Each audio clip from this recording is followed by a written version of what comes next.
500 రూపాయలకే సిలిండర్ ఇస్తామని మొదలుపెట్టినాం. ఇప్పటికీ 8 లక్షల కుటుంబాలు 500 రూపాయల సిలిండర్ సంక్షేమ పథకాన్ని ఈరోజు అందుకున్నారు.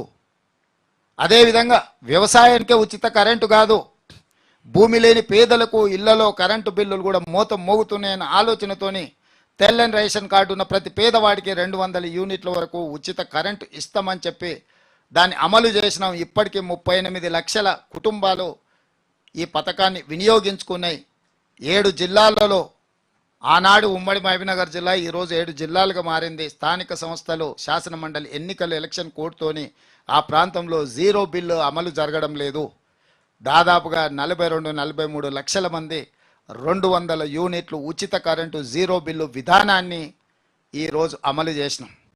ఇది అమలు చేస్తుంటే ఆయన గారి ఆనవాళ్ళు అన్ని దగ్గరలో ఉన్నాయి.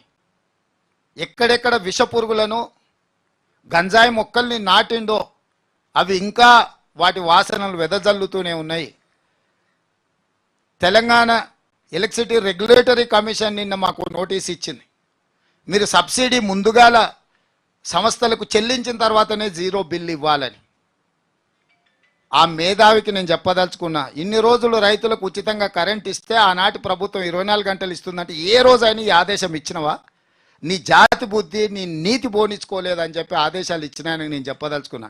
నీ ఇంటి పేరు తన్నీరు ఉన్నంత మాత్రాన్ని నువ్వు పన్నీరు అనుకుంటున్నావేమో. తెలివితేటలు మానాలి అని నేను చెప్పదలుచుకున్నా.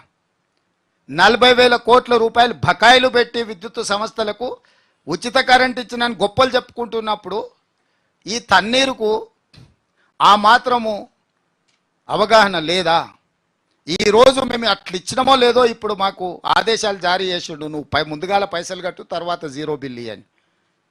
అందుకే ఈ గంజాయి మొక్కల్ని పీకే పని మీద ఉన్న, కలుపు మొక్కల్ని పీకుతూనే ఉన్నా కానీ ఇంకా ఎక్కడ పడితే అక్కడ నాటి పెట్టిండు. అవిగా ఎట్లా వెదజల్లుతున్నాయి వాటి పరిమళాలు అంటే ఊహించని విధంగా వెదజల్లుతున్నాయి.